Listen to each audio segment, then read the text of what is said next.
เราก็ซิปเราแต่บ่มีเอาที่สู้เสร็จก็ได้เราก็ซิปนี่แหละแล้วเราก็ซิปแล้วเสร็จสะอาดว่ามันเป็นตัดมันแน่กันเลย แล้วเราก็ซิปเสร็จแล้วมันตั้งง่ายพอตัดที่มันแยกเบิกกันมันรู้ไปมันวิ่งไปเนี่ยจะบอกเขา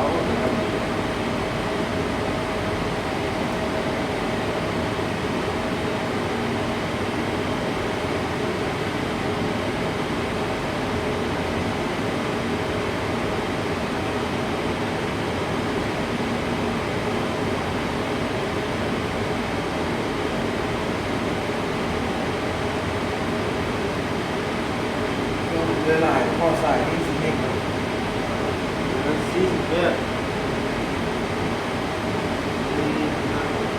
ของเราโทรคมนี้เท่าไหร่96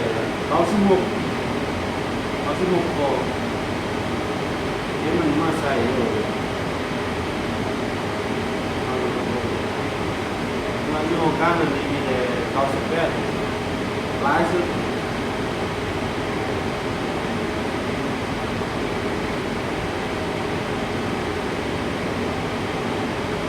48นี่ก็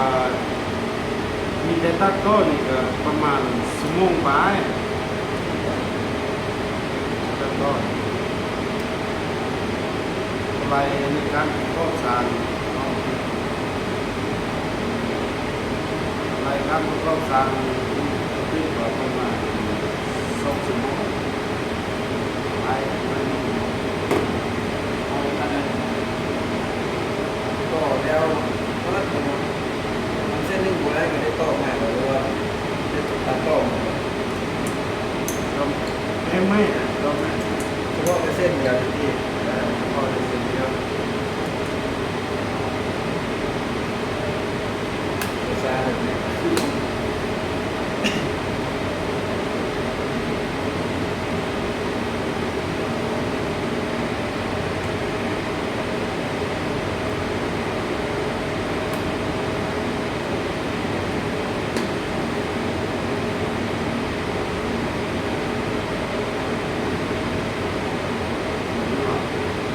พ่อเลยก็ได้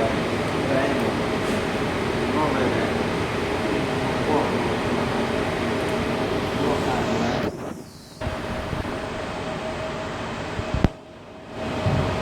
มีเราก็ซิปนะ